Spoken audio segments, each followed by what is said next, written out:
नमस्कार साथियों। जब संकट का दौर आता है किसी व्यक्ति पर, किसी परिवार पर, किसी समाज पर, किसी देश पर, तो अपने पराये की और निडर और कायर की पहचान हो जाती है। अभी 22 अप्रैल को देश पर एक संकट का समय आया। पूरा देश दहल गया किस तरह से 26 निर्दोष सैलानी टूरिस्ट आतंकियों के हाथ मारे गए पहलगाम में। और देश एक आवाज में बोल रहा था, मांग कर रहा था देश के प्रधानमंत्री से, देश के रहनुमा से, कि आप आतंकवाद के खिलाफ जो कदम उठाने हैं उठाइए। एक जिम्मेदार विपक्ष की हैसियत से कांग्रेस पार्टी ने 22 अप्रैल की रात को ही तुरंत एक स्टेटमेंट जारी किया और संकट की इस घड़ी में सरकार से कहा कि हम आप जो निर्णय लेंगे उसके साथ खड़े होंगे। नेता प्रतिपक्ष श्री राहुल गांधी विदेश यात्रा को बीच में ही छोड़कर लौटे। कांग्रेस अध्यक्ष श्री मल्लिकार्जुन खड़गे ने आग्रह किया सरकार से कि आप ऑल पार्टी मीटिंग बुलाइए, और उस बैठक में हमने बिना किसी किंतु परंतु के सरकार को कहा, आप जो कदम उठाएंगे हम आपके साथ रहेंगे। एक आवाज में बोलेंगे, और एक आवाज में बोला। तुरंत हमने कांग्रेस कार्य समिति की बैठक भी बुलाई और उसमें भी यही प्रस्ताव पारित किया कि हम अपने सैन्य बलों का मनोबल बढ़ाने के लिए राजनीतिक रूप से एक आवाज में बात करेंगे। राहुल जी पहलगाम के पीड़ितों से मिलने गए, अस्पताल में गए, वहां के अलग अलग भिन्न भिन्न स्टेक होल्डर्स से मिले, वो पोनी एसोसिएशन हो, अलग अलग एसोसिएशन से वो वहां मिले। और जो भारत के सिविलियंस पर पाकिस्तान की कायराना फायरिंग पुंछ में हुई, राहुल जी वहां भी गए अभी 3 दिन पहले, और उनकी सुध ली, उनकी तकलीफों को साझा किया देश के साथ। लेकिन ये सब तो जो हम कर रहे थे आपके सामने है, और हम बार बार आपसे बात भी करते रहे, दिन में 2 बार भी करते रहे, क्योंकि संकट का एक दौर है। जो पीड़ादायक बात है, जो शर्मनाक बात है, वो क्या है कि एक तरफ कांग्रेस पार्टी, पूरा देश, पूरा विपक्ष देश हित में डटा हुआ है आज तक, लेकिन 22 तारीख अप्रैल की रात से आज तक भाजपा की जो ओछे दर्जे की राजनीति, बहुत निम्न स्तर की राजनीति, उसमें कहीं कोई रोक टोक नहीं थी। वो रुके नहीं, वो उसी निम्न स्तर पे लगे रहे, अभी भी लगे हुए हैं। और अपना जो विभाजनकारी उनका एजेंडा है, एक तरह से माफ कीजिएगा, उन्होंने आपदा में अवसर ढूंढा। पूरे देश में आवाज उठ रही थी कि पाकिस्तान को जवाब दिया जाए, आतंकियों के खिलाफ कदम उठाए जाएं। भाजपा के लोग कश्मीर के छात्र छात्राओं के साथ दुर्व्यवहार कर रहे थे। देश की जो अकलियत है, माइनॉरिटी है, मुसलमान है, उनके साथ दुर्व्यवहार कर रहे थे। सोशल मीडिया पर क्या कर रहे थे आपके सामने है। आपदा में अवसर इसीलिए कहता हूं। और जो आधिकारिक सोशल मीडिया हैंडल्स हैं, उसमें एक धार्मिक उन्माद फैलाने की चेष्टा की गई। मतलब आप देखिए, एक सत्ताधारी दल का स्तर देखिए कि जहां देश दहला हुआ है, देश उम्मीद कर रहा है कि भाई आप इन सब भेदभाव से ऊपर उठकर जवाब देंगे पाकिस्तान को, आप उसी स्तर में और ज्यादा दलदल में घुस रहे थे।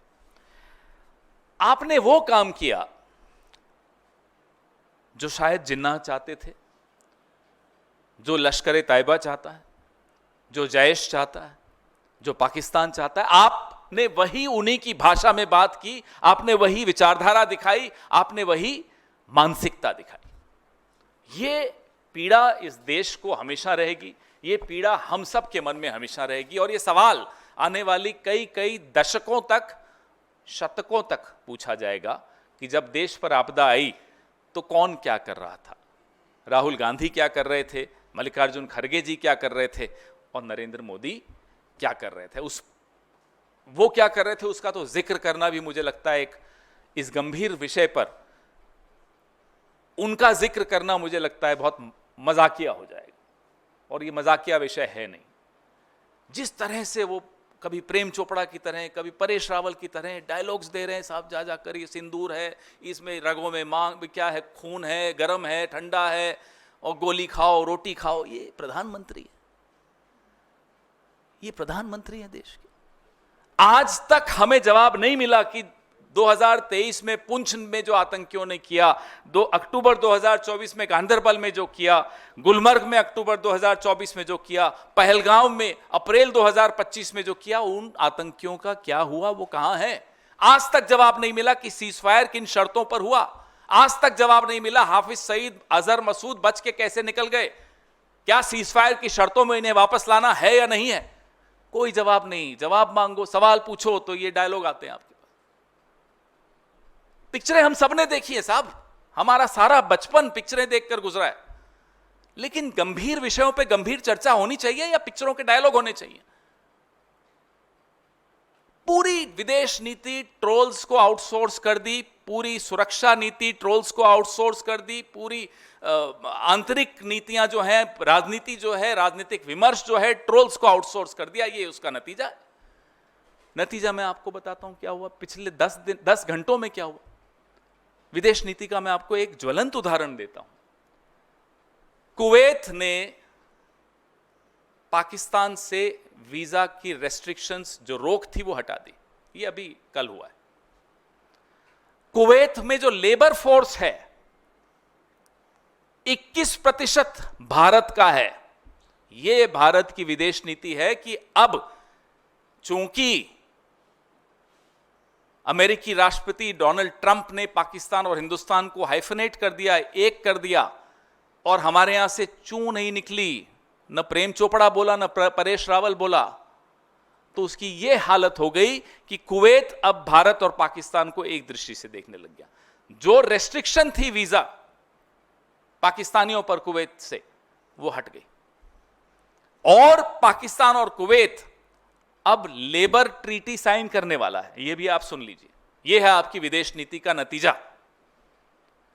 एक और उदाहरण देता हूं, यह अभी पहलगांव के बाद ही हुआ है। UAE, United Arab Emirates, Pakistan और भारत की हाइफनेशन का नतीजा देखिए कि 5 साल का वीजा की अनुमति पाकिस्तान को भी दे दी। यह स्थिति अब हमारी विदेश नीति की हो गई है। हम रोज कह रहे हैं, पिछले 1 महीने से कह रहे हैं कि साहब, एक नेपाल और भूटान तक नहीं बोला जब भारत पर संकट आया। किसी एक देश ने पाकिस्तान को आतंकी देश नहीं बोला। हमारी जुबान अकेले हम बोलते रहे, हमारी बात में बात नहीं मिलाई किसी ने। ये विदेश नीति की कमजोरी नहीं है तो और क्या है? 22 फरवरी 1994 में एक सर्वसम्मति से प्रस्ताव पारित हुआ था पीएको को लेकर। आज इस बात को 31 साल हो गए, और इस 31 सालों में बहुत कुछ बदला है, बहुत कुछ हुआ है, लेकिन जो मई 2025 के इस द्वंद्व में मालूम पड़ा, वो बहुत चिंता का विषय है कि कैसे चीन और पाकिस्तान एक होकर टेक्नोलॉजी के माध्यम से एक होकर आए, एक होकर दिखे। इससे ज्यादा खौफनाक और क्या हो सकता है कि हम इसके लिए तैयार नहीं हैं। हम इस बात को एड्रेस नहीं कर रहे क्योंकि ट्रोल्स को समझ में नहीं आता। सब कुछ तो ट्रोल्स निर्णय लेते हैं। हमारी नीति क्या है, हम इसका कैसे जवाब दे रहे हैं? हम हाइफनेशन होने दे रहे हैं, हम अलग थलग होते चले जा रहे हैं विश्व समुदाय में। अभी कल ईरान ने खुलकर पाकिस्तान को बोला, और ये वही ईरान है जिसके खिलाफ आपके ट्रोल्स टीवी पे, जिनको ये लोग भेजते हैं एक्सपर्ट बना बना के, आपने देखा पिछले 1 महीने में उस एक ट्रोल नहीं, अनेक ट्रोल हैं, ईरान के ऊपर कितनी भद्दी टिप्पणियां की। ये वही ईरान है जिसमें दशकों की मेहनत सरकारों ने की, कांग्रेस की सरकारों ने की और सरकारों ने की, कि आज भी वो पाकिस्तान को खुलकर उसने चुनौती दी कि आप आतंक को शरण देते हैं, और कोई न नेपाल न भूटान, छोड़ दीजिए, कोई नहीं आया। तो ये सब बहुत गंभीर विषय हैं जिनको मुझे नहीं लगता कि सरकार बहुत गंभीरता से इसको एड्रेस कर रही है। जब समझ में आ गया कि जो विध्वंसकारी विदेश नीति है और हम अलग थलग हो गए, तो एक ऑल पार्टी डेलीगेशन की बात हुई। उसमें जो विवाद पैदा किया गया वो आपने देखा, हमने नाम भेजे, जो हुआ चलिए वो तो हो गया। अब वहां भी कुछ लोग टूरिस्ट अट्रैक्शन स्पॉट्स में जा रहे हैं, दिख रहा है, लोग ट्वीट भी कर रहे हैं, एमपी दिखता है, अलग अलग बैठकें कर रहे हैं, डायस्पोरा से कर रहे हैं, लेकिन वहां भी कांग्रेस के विपक्ष के सांसद क्या कर रहे हैं, कैसे भारत का पक्ष रख रहे हैं, वो आपके सामने है। और पक्ष के सांसद, मैं उस व्यक्ति का नाम भी नहीं लेना चाहता, रोज एक जहरीला झूठा ट्वीट करके वहां भी कांग्रेस पर हमला किया जाता। मिसाइल पाकिस्तान पर दागनी थी, विपक्ष पर नहीं। और विपक्ष की बात कर रहा हूं मैं, सिर्फ कांग्रेस की नहीं, हमारे विपक्ष के और भी साथी जो वहां गए हैं डेलीगेशंस में, बहुत कायदे से, बहुत मजबूती से, they are very effective, more effective than I'm afraid the government also, in putting forward, in protecting the interests of India. A clear comparison between what the MPs of BJP are doing and what the MPs of the opposition are doing. There should be a clear comparison between what the BJP and its supporters did in the last 1 month and what the opposition did, how they conducted themselves. I think this is very important as a lesson for posterity also, the difference between the two. बात कर रहे हैं साहब, कराची पर जा रहे हैं, इस्लामाबाद में हमला हो रहा है, कराची बेकरी पे हमला कर रहे थे, और वो भी किसी बेचारे ऐसे शख्स की थी। ऐसे ये तभी मैं कहता हूं सारी नीतियां इन्होंने ट्रोल्स को दे दी। ये सरकार अब ट्रोल्स चला रहे हैं। आप सबको चिंता में नींद नहीं आनी चाहिए जब ये बात आपको समझ में आ जाएगी तो। This government is being run by trolls, inspired by trolls, operated by trolls, and the results are for everyone to see. When the prime minister talks in the language of a troll, so आप बताइए, चिंता नहीं है तो कैसे होगा काम, कैसे चलेगा, अब कैसे जवाब मिलेंगे, कैसे आने वाली चुनौतियां जो अप्रैल और मई 2025 में जो चुनौतियां समझ में आई, हमें, आपको, विशेषज्ञों को, सबको समझ में आई, उन चुनौतियों का क्या होगा, ये सब जवाब हमें चाहिए। और ये जवाब तभी मिल सकते हैं जब गंभीरता से, बिना ट्रोल्स से प्रेरित होकर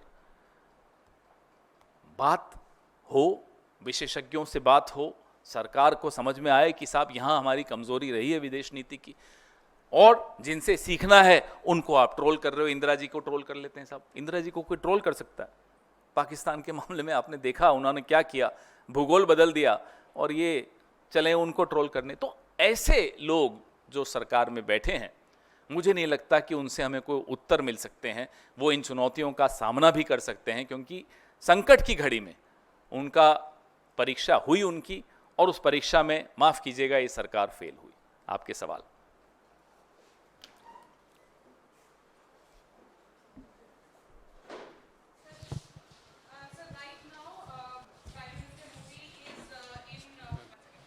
Gujarat road show. He's in Gujarat and he has made certain comments saying that इस बार सारी व्यवस्था थी ताकि हमारे घर कोई सबूत ना मांगे. We demolished all targets in front of camera so that no one inside India asked for evidence. यही हल्की राजनीति. This is what we say. This is what we mean when we say that very low level politics, and that too straight.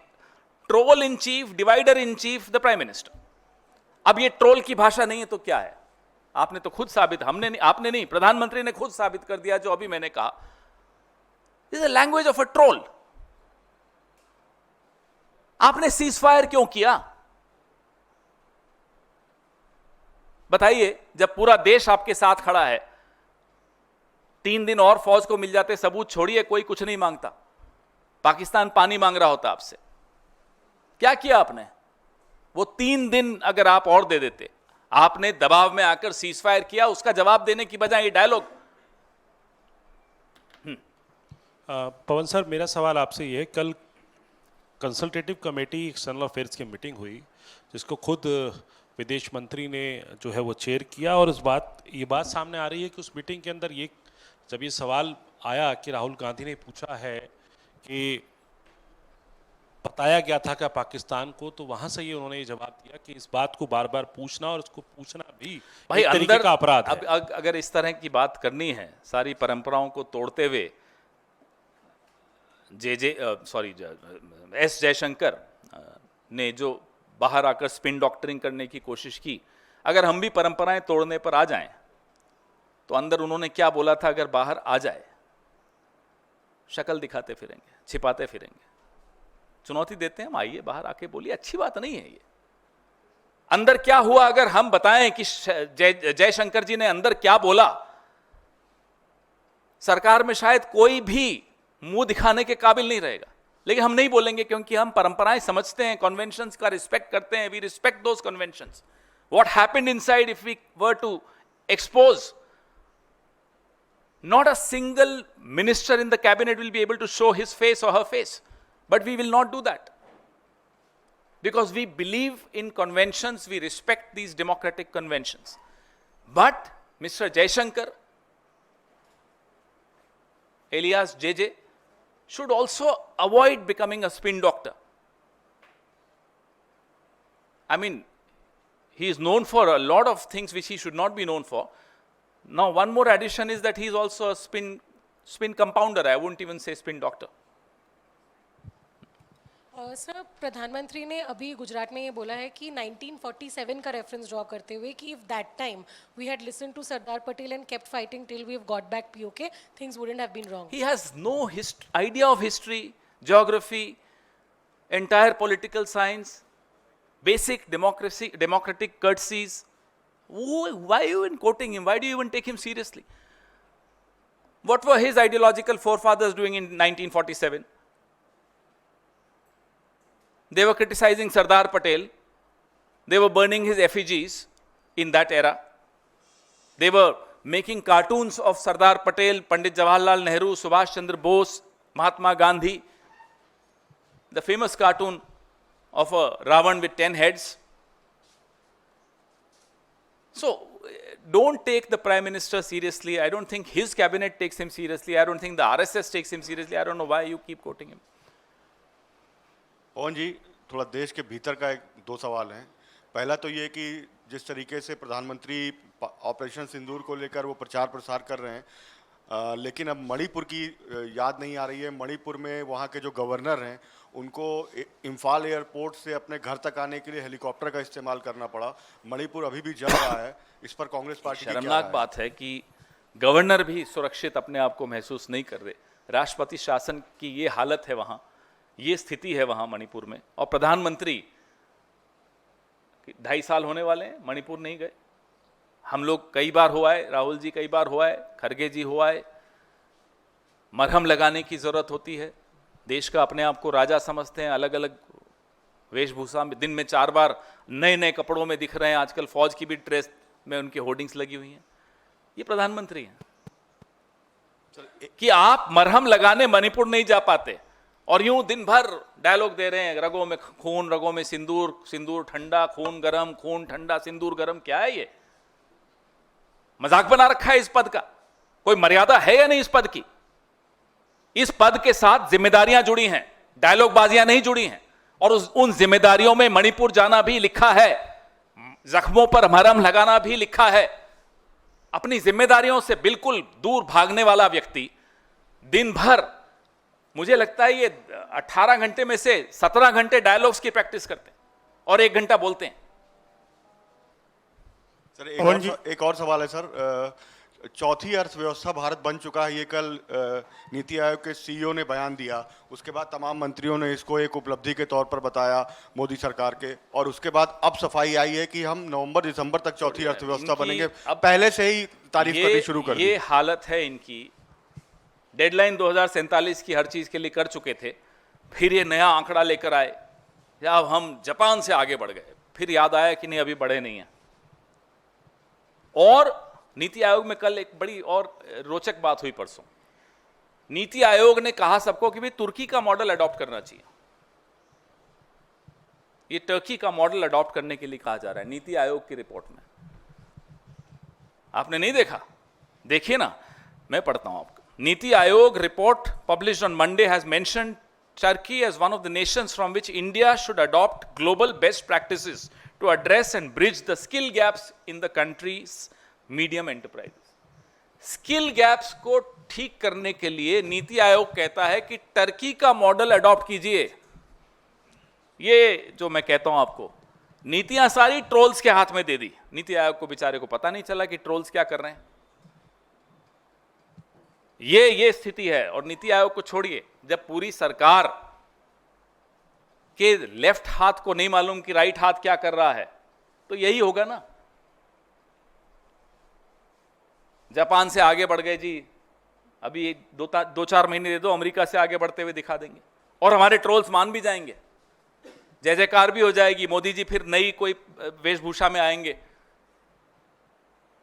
और निकल पड़ेंगे, साहब ये भी हासिल कर लिया, मेरी रगों में व्यापार है, मेरी रगों में एक इस वाली रग में व्यापार है, इस वाली में सिंदूर है। पवन जी, सर, यूपी सरकार ने फैसला किया है कि अब जो भी शादी यूपी में होगी उसमें सिंदूर दान गिफ्ट किया जाएगा। वहीं आपके यूपी के कोई सवाल अध्यक्ष कहते हैं इन कि सवालों पे क्या जवाब दें? भाई पहलगाम के में जो सिंदूर उजड़े हैं, क्या उन आतंकियों को आप लेकर आए हो? क्या सीजफायर में वो आतंकियों को लाने की शर्त रखी है? प्रधानमंत्री तो वहां गए भी नहीं, वह छोड़ दीजिए। ये सिर्फ जो एक ड्रामा वाली कंपनी हो ना, वैसे सरकार चल रही है। कोई डायलॉग देता है, कोई नए नए शिगुफे छोड़ता है, लोगों को, दर्शकों को कैसे मनोरंजन मिलता रहे, तालियां बटोरते रहें। ये एक ड्रामा कंपनी है, सरकार नहीं है। Pawan ठीक है, अध्यक्ष sir, आपके कहते हाँ जी। Sir, as Congress party has decided to hold the Jai Hind Sabha tomorrow, there is going to be a Sabha in Delhi as well.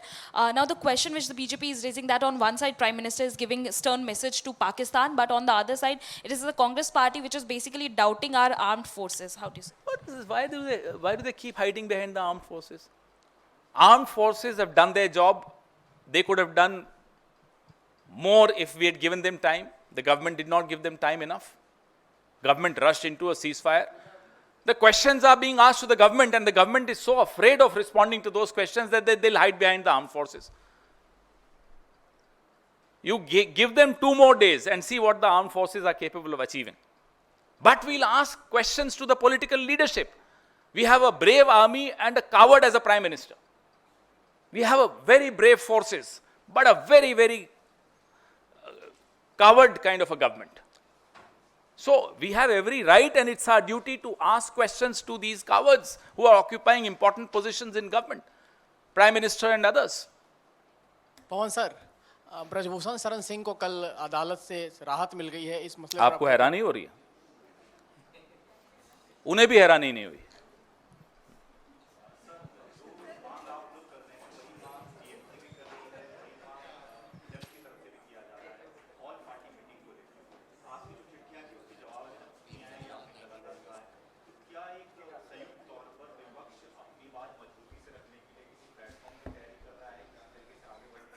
देखिए, हम लगातार प्रधानमंत्री से आग्रह करते आए कि आप आइए ऑल पार्टी मीटिंग्स में। प्रधानमंत्री उसका जवाब तक नहीं दिए। ये तो इस व्यक्ति का नैतिक बल है कि विपक्ष की चिट्ठी तक का जवाब नहीं दे सकता। हम यह भी कहते आए कि आप एक स्पेशल सेशन ऑफ पार्लियामेंट, विशेष सत्र बुलाइए संसद का, उसका भी जवाब नहीं आया। और ऐसे व्यक्ति से किस भाषा में कौन कैसे बात करे, अब उसमें रुचि भी देश की खत्म हो गई है। क्योंकि इन्हें तो जो अपनी राग अलापनी है, वो टोपी लगा के और चले जा रहे हैं फौज की तरह। तो ये उसी में है। मैं आपको कहा ना, ये सरकार नहीं है, this is like a drama company. And the lead actor, who is not even a popular actor anymore, is mister Narendra Modi. Pawan ji, BJP के राष्ट्रीय अध्यक्ष 7 और 8 जून को पीसी करेंगे और उसमें संकल्प से सिद्धि अभियान की शुरुआत की बात कही जाएगी। संकल्प से सिद्धि जो अभियान है, इसमें ऑपरेशन सिंदूर का भी जिक्र किया जाएगा और बताया जाएगा किस तरह से इसमें बीजेपी ने सिद्धि हासिल की। ये करें तो कुछ गलत नहीं। ये ऑपरेशन सिंदूर का सहारा लेकर पूरे देश में प्रचार करते रहे, ये सवालों के जवाब दिए बगैर कि पहलगाम में हुआ कैसे ये हादसा, पहलगाम की विधवाओं के साथ न्याय हुआ या नहीं हुआ, सीज फायर क्यों हुआ, अमेरिका क्यों बीच में पड़ा, अमेरिका और भारत पाकिस्तान और भारत का हाइफनेशन कैसे हुआ, क्यों हमारी विदेश नीति फेल हुई, तमाम सवालों का जवाब नहीं देंगे। अगर सवाल पूछ लिए तो अरे साहब आप तो पाकिस्तान की भाषा बोल रहे हो, और आप कूच कर रहे हैं सड़कों पर, प्रचार कर रहे हैं ऑपरेशन सिंदूर में ये हासिल किया, ये हासिल किया। हम तो सिर्फ ये कह रहे हैं कि पहलगाम की विधवाओं के लिए न्याय हासिल किया या नहीं किया, सीज फायर में आतंकियों को वापस हमें सुपुर्द किया जाएगा, ये हासिल किया या नहीं किया। जो नुकसान हुआ है वो आपके सामने है, हाइफनेशन आपके सामने है, कश्मीर पे मध्यस्थता आपके सामने दिख रही है, सुनाई दे रही है। ट्रंप रोज बोल रहा है लेकिन जवाब यहां से नहीं जा रहा है। ये आंखें, लाल आंखें दिखाएंगे सिर्फ विपक्ष को, और विपक्ष भी नहीं डरता है भी लाल आंखों से, दिखाते रहो, जहां दिखानी है वहां दिखाओगे नहीं। आज पूरा देश को ये समझ में आ रहा है 19 जून 2020 को जो क्लीन चिट चीन को दी थी उसका खामियाजा कितना भारी है। I am sorry but nobody, no country in the world is taking you seriously because of your acts of omission and commission, because of your failed foreign policy, because of the clean chit that you gave to China 19 June 2020। तो ऐसे व्यक्ति ये drama ही कर सकते हैं, करने दीजिए इन्हें। सर सर सर इधर सर, गांधीनगर में प्रधानमंत्री ने बोला है कि हम 11 नंबर की इकोनॉमी से 4 नंबर की इकोनॉमी पर पहुंच गए हैं। अब अभी उनको बोलो ना, अभी तो अखबार तो पढ़ लें, अभी तो ब्रेकिंग न्यूज़ है 5 पे ही हो, कल 3 पे थे, वो कोई बोला 5वें पे हैं अभी, अब वो कह रहे हैं 4थे पे आ गए। बताइए भाई कहाँ हैं? बहुत बढ़िया साहब। पवन सर, इस तरह सर बधाई हो आपको। पवन सर, आप लोग विशेष सत्र की मांग कर रहे हैं सर। अरे जब जरूरत थी तब आपके साथ कौन खड़ा था? कोई एक देश बताइए जिसने कहा कि पाकिस्तान टेररिस्ट को सपोर्ट करता है, उनका उपयोग पड़ोसी देश भारत के खिलाफ करता है। कोई एक देश बताइए। FATF की ग्रे लिस्ट में पाकिस्तान है या नहीं है, हमें बताइए, क्यों हटा? फाइनेंशियल एक्शन टास्क फोर्स में क्या हुआ? आप पाकिस्तान को अलग थलग करने की जगह अपने आप को अलग थलग कर रहे हो, यह चिंता का विषय है। पवन सर, आप लोग विशेष सत्र की मांग कर रहे हैं, TMC का भी साथ मिला। आज TMC के सांसद सेंट्रल हॉल में अभी बैठक कर रहे हैं इस मुद्दे की मांग को लेकर, तो आपको लगता है कि अब सरकार मानेगी? ये सरकार, जब ऐसा दौर था कि हम सब उनके साथ खड़े होने को तैयार थे, खड़े थे, तब नहीं मानी। आपको पहले भी इसी मंच से उदाहरण दिया था 1962 का, जब नेहरू जी से अटल जी ने मांग की थी विशेष सत्र की बीच युद्ध के, तब अटल जी की बात को माना था नेहरू जी ने और संसद का विशेष सत्र करवाया था। लेकिन वो नेहरू जी थे, ये तो उनकी पांव की धूल के बराबर नहीं है, तो ये थोड़े मानेंगे।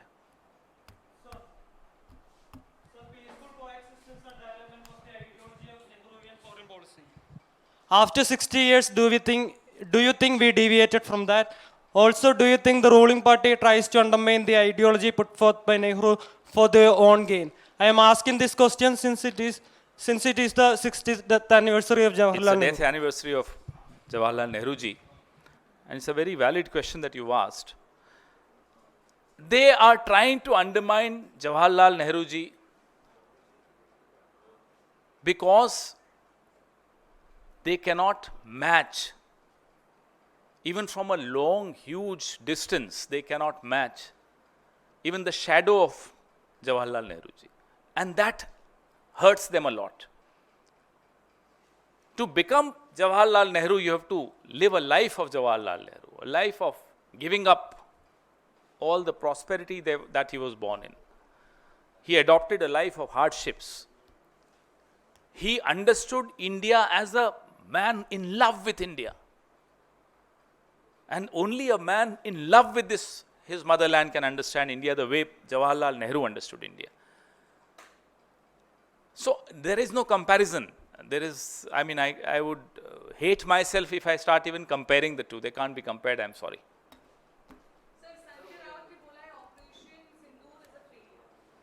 देखिए अब उनसे पूछिए, उनका सवाल मैं जवाब कैसे दूंगा?